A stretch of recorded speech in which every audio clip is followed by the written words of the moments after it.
안녕하세요. 뉴스반장입니다. 입만 벌리면 구라, 줄여서 입벌구라고 말하죠. 윤석열 정권이 탄생하면서 등장한 신조어입니다. 박근혜 정권을 유체이탈 화법의 시대라고 말한다면 윤석열 정권은 입벌구의 시대라고 해도 과언이 아닌데요. 입만 열면 구라, 단 1%의 진실도 존재하지 않는 입벌구 대통령. 매일매일 입으로만 법과 원칙을 부르짖지만 정작 본인은 법과 원칙을 무시하는 사람이 바로 윤 대통령인데요. 그냥 지키지 못할 말은 하지 않았으면 좋겠습니다. 매번 아무렇지도 않게 떠들어대는 공정과 상식, 법과 원칙, 이런 말은 더욱더 국민들의 분노만 자극하고 있는 거죠. 우리를 둘러싼 대내외적인 환경이 녹록지 않지만 더 나은 미래를 향해 우리 모두 나아가고자 노력하고 있습니다. 우리의 노력이 더 큰 결실을 맺고 따뜻한 온기가 나라 구석구석 스며들 수 있도록 저도 최선을 다하겠습니다. 자유와 연대의 정신이 살아 숨쉬고 법과 원칙이 바로 서는 나라를 만들기 위해 최선을 다하겠습니다. 그것이 바로 우리 사회의 진정한 약자를 보듬는 길이고 복합 위기를 극복해 나가는 길이라고 생각합니다. 국민과 국가를 위하는 길이라면 어떠한 어려운 일을 마다하지 않고 걸어가겠습니다.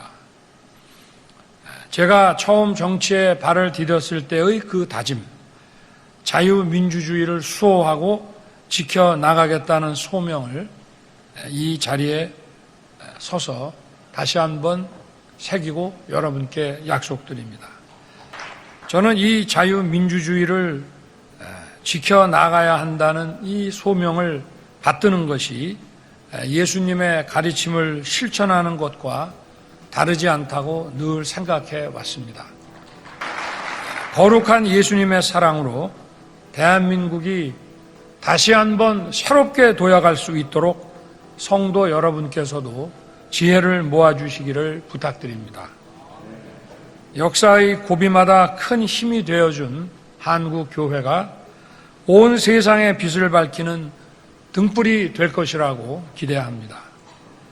수천만의 기도하는 마음이 바로 오늘의 대한민국을 만들었듯이 오늘 이 기도회가 이 나라의 미래와 번영을 기원하는 은혜로운 시간이 되기를 바랍니다. 윤석열 대통령이 자유와 연대의 정신이 살아 숨쉬고 법과 원칙이 바로 서는 나라를 만들기 위해 최선을 다하겠다고 밝혔습니다. 법과 원칙을 언급한 것에 대해 최근 화물연대 파업 사태와 관련한 정부의 강경 대응 기조 등을 거듭 강조한 것이라는 해석이 나오는데요. 입벌구의 대향연이 오늘도 이어졌습니다.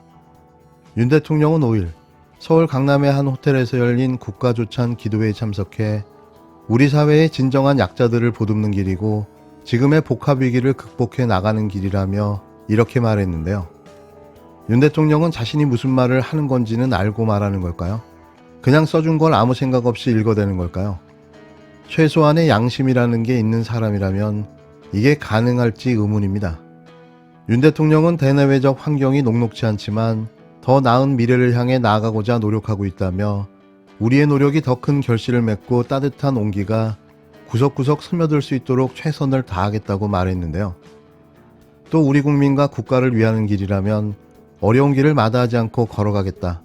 자유민주주의를 지켜나가야 한다는 이 소명을 받드는 것이 예수님의 가르침을 실천하는 것과 다르지 않다고 생각한다며 종교계의 지지를 호소했습니다. 미신과 무속의 사이비 끝판왕, 천공을 멘토로 모시고 있는 자가 느닷없이 예수님의 가르침을 소리 높여 외쳤는데요. 진정한 하이브리드 대통합 종교인이 맞는 것 같습니다. 윤 대통령은 이날 기도회에 부인 김건희 씨와 함께 참석했는데요. 이봉관 대한민국 국가조찬 기도회 회장이 마무리 발언에서 김건희 씨가 참석한 것에 대한 감사의 뜻을 표하자 김 씨는 자리에서 일어나 인사하기도 했습니다. 국가조찬 기도회는 1966년 시작된 초교파 개신교 성도 모임으로 매년 한 차례 대통령 부부를 초청해왔습니다. 이날 자리에는 김진표 국회의장, 정진석 국힘당 비상대책위원장, 이채익 대한민국 국회 조찬기도회 회장, 주호영 국힘당 원내대표, 오세훈 서울시장, 박진 외교부 장관 등이 참석했는데요. 김진표 국회의장은 왜 여기에 끼고 싶었을까요? 모양새가 우습기만 합니다. 같은 날 윤 대통령이 화물연대 집단운송 거부 사태를 겨냥해 북한의 핵위협과 마찬가지라고 말한 것으로 알려졌는데요. 기가 막힌 그의 발언은 하루 종일 회자되며 국민과 시민단체 그리고 언론들의 강도 높은 비판을 받았습니다. 이제는 하다하다 대한민국 주적으로 헌법에 표기된 북한을 빌려 화물 노동자들을 적으로 간주한 건데요. 우리 사회가 이 파업에 대해서 사실은 지지하는 분들도 있지만 대체로 파업에 대해서 부정적인 인식이 강하거든요. 그렇습니다. 그러니까 이참에 아주 강공 드라이버를 걸고 있는 거예요. 예, 이게 오히려 지지율을 끌어올릴 수 있는 기회라고 생각하는 거거든요. 정부에서는. 그러면서 이제 이런 드라이브를 걸자 공공운수노조에서는 국제노동협약. 국제노동협약 위반이라며 개입을 요청했죠. 윤 대통령은 최근 참모들과의 비공개 회의에서 핵은 안 된다는 원칙에 따라 대북 정책을 펴왔다면 지금처럼 북핵 위협에 처하는 일은 없었을 것이라며 이같이 언급했다고 복수의 대통령실 관계자들이 전했는데요. 윤 대통령은 특히 불법 행위와 폭력에 굴복하면 악순환이 반복될 것이라며 노조 지도부와 조합원의 업무 복귀를 방해하거나 위협하는 행위를 엄단해야 한다고 거듭 강조한 것으로 전해졌습니다. 북핵 위협에서 국민의 안전과 재산을 보호해야 하듯 불법 파업으로부터 국가경제와 민생을 보호해야 한다는 인식을 드러낸 초강경 발언으로 보이는데요. 인식 수준이 참 저렴합니다. 윤 대통령은 휴일인 전날 주재한 관계장관 회의 마무리 발언에서도 지금 이 시점에 정부가 해야 할 일은 범죄로부터 국민을 지켜내는 것이라고 강조한 바가 있는데요. 그는 아직도 검찰청장인 거죠. 이게 대통령이 할 소린가요? 윤 대통령은 그동안 여러 차례 일맥상통한 발언을 해왔습니다. 10월 초 출근길 북한은 핵을 통해 얻을 수 있는 것은 아무것도 없다고 말한 데 이어 지난달 말 수석비서관 회의에서 화물연대는 불법을 통해 얻을 수 있는 것은 아무것도 없다는 말을 한 것이 대표적인 예인데요.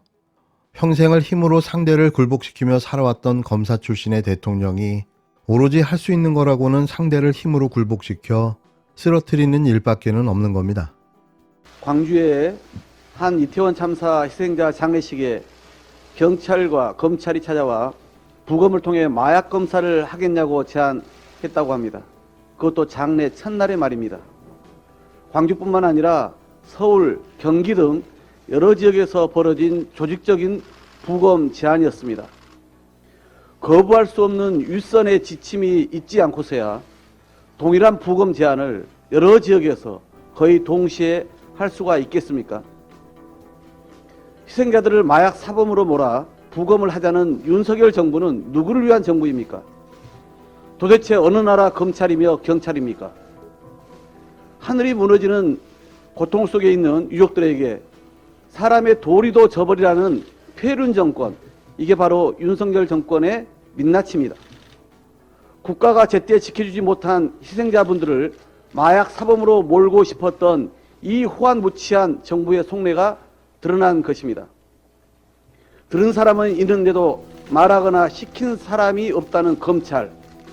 왜 철저한 국정조사가 필요한지, 무엇부터 밝혀야 진상이 규명될 수 있는지 똑똑히 보여주는 단면입니다. 민주당은 국정조사 이전이라도 법사위 등 해당 상임위에서 윤석열 정부의 파렴치한 부검 제안의 진상을 밝혀내고 이를 주도한 자의 책임을 묻겠습니다.